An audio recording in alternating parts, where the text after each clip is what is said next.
Ladies and gentlemen, welcome to my Heroes of the Storm Alpha review. Now, the game is currently in the alpha stages, which means basically that it should be a little bit rough around the edges. Games usually follow an alpha, then a beta, then a final release, so you should expect some problems and errors and things like that. The game is not completely polished and finished and released. So keep that in mind for the duration of the review. Right away when you launch the game into Heroes of the Storm, you open up with a very iconic Blizzard cinematic. It's got everything. Explosions, angels fighting in the sky, everything that a Michael Bay film would be proud of. Now, Heroes of the Storm is a MOBA style game. So for a lot of this review, I'm going to be comparing it to the other MOBAs on the market to use as kind of a reference point so you can kind of understand the systems, because it's really complicated to understand a game if you've never gotten a chance to actually play it. When you first open up Heroes of the Storm, it's pretty straightforward. You grab the game, you click on a champion, you click play, and you're in. And there's a couple of other side features that are worth checking out before you really dive right into the game. For example, they have a shop. It works very similar to the League of Legends champion style, where you have to unlock individual champions. These can be purchased for a pretty reasonable price, along the lines of what the other free-to-play MOBA games are pricing their champions around. About $10 for the expensive champions, about $3 or $4 for the lower-end ones. It's pretty much what you would expect if anybody here has played League of Legends. The other thing they sell is champion skins, and then this game's one unique feature is that they have mounts.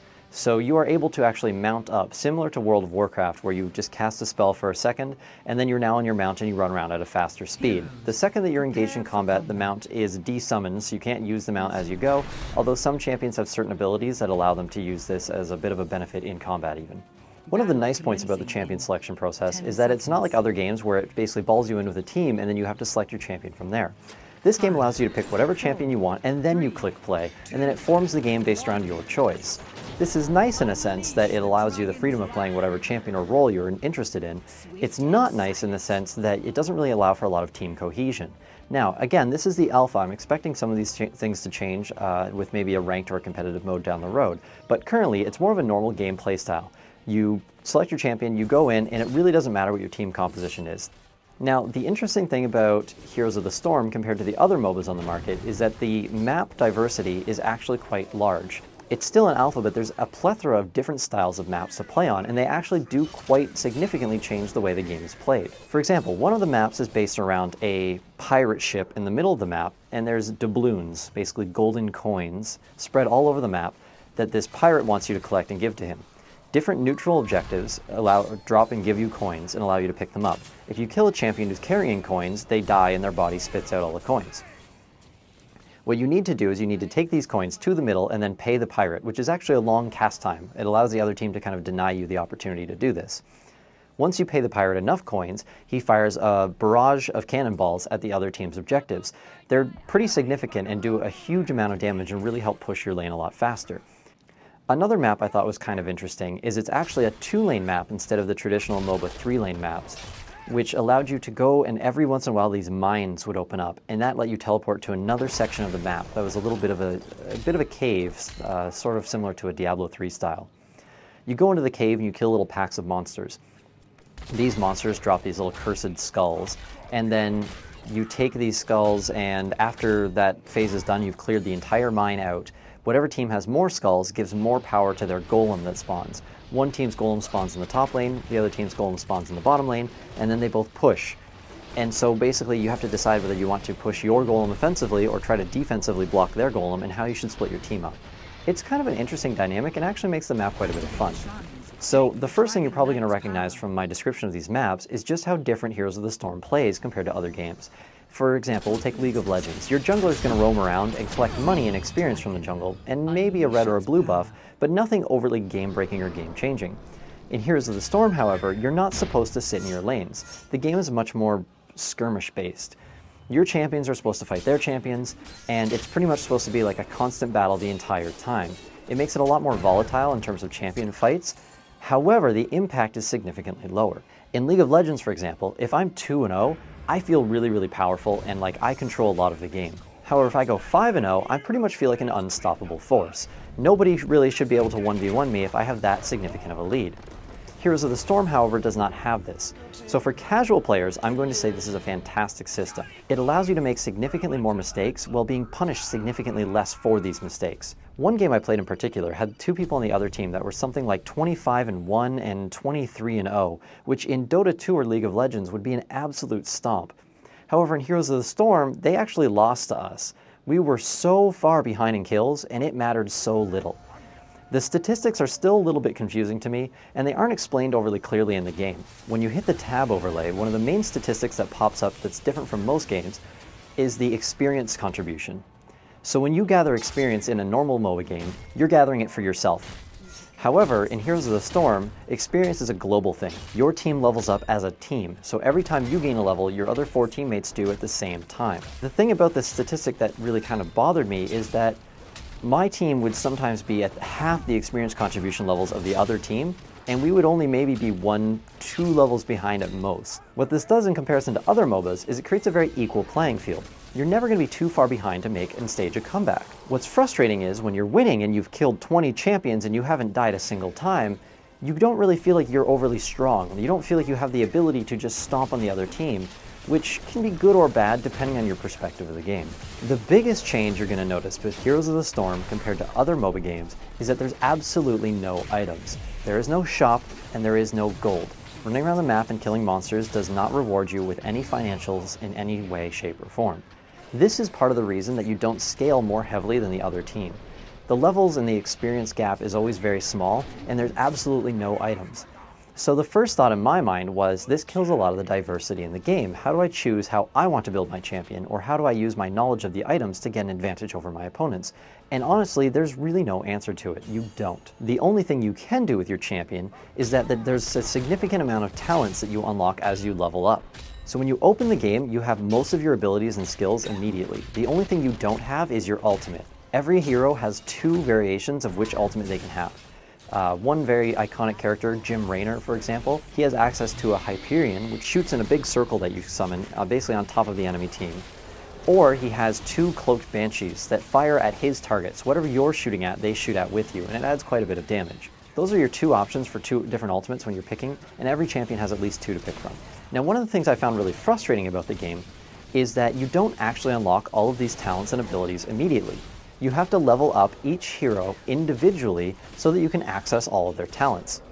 What this does is it basically means your first 3 or 4 matches on a champion are usually pretty terrible because you're at a huge, significant disadvantage of not being able to use the hero to their full extent. I found this really frustrating as it basically made me bad for the first couple of games. I understand the concept is probably let's teach you the abilities a few at a time so that you get used to it over time, but as somebody who's a little more experienced in games, it was really aggravating to feel like this 50% haste ability is there and I really want to use it, but it's just got this little X over it and I'm not allowed to until I lose 3 or 4 games, and then I get access to these skills that make the champion significantly more powerful.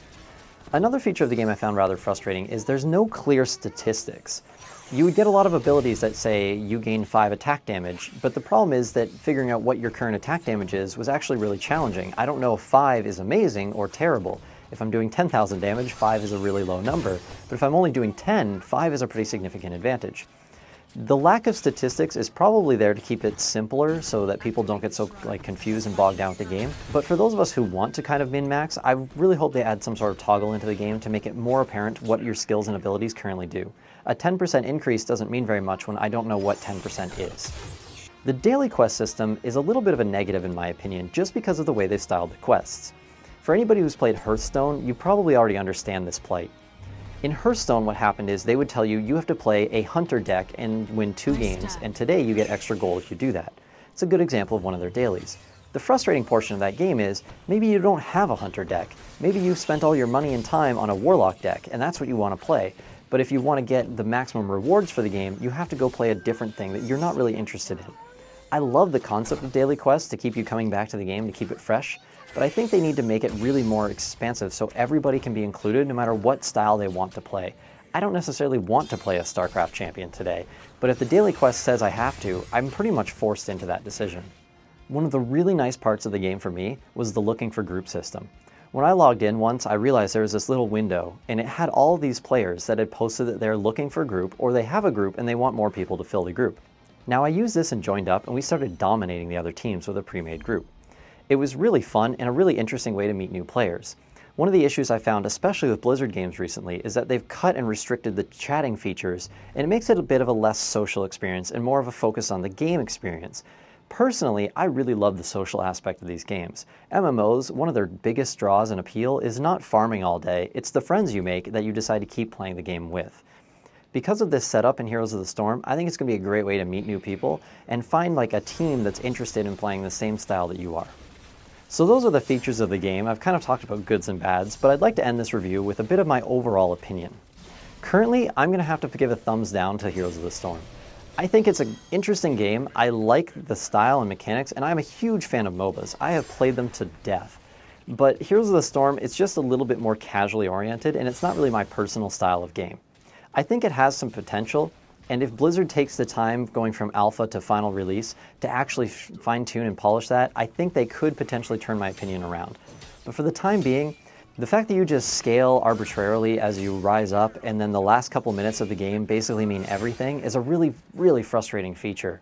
The champions take a ludicrously long time to unlock. You might get 10 gold for a loss and 20 gold for a win, and when a champion costs 10,000 gold, that's a significant amount of time. Especially considering that you can't really win the game overly quickly. Because of the arbitrary limitation on your leveling system and there's no items or advantages, you basically have to wait until the champions slowly level up enough to become powerful enough to push and win the game. The main problems with the game are the fact that about the 25-minute mark to the 30-minute mark is so crucially important, where the 1 to 25-minute mark feels almost utterly useless. This isn't a great gameplay feature because you should feel like you're progressing or that doing well matters in the beginning of the game, and it just feels kind of lackluster instead. In Heroes of the Storm, I don't really feel like it matters what I do. I kind of just wander around and wait for the objectives to spawn. I am doing stuff while I'm waiting. I don't really feel like it has any impact. That's something I feel like they're going to have to add to their game, or it's just going to be kind of a flop when it finally launches. Now, I don't want to sound completely negative with my overall opinion, because there are definitely good features of this as well. I really do think they're actually aiming really well towards the casual market, and I think that a lot of those people are really going to enjoy Heroes of the Storm. My name is Matt, aka Sciar Rathbun, here with GOMTV in South Korea. Thank you very much for watching my Heroes of the Storm review, and I'll catch you guys next time.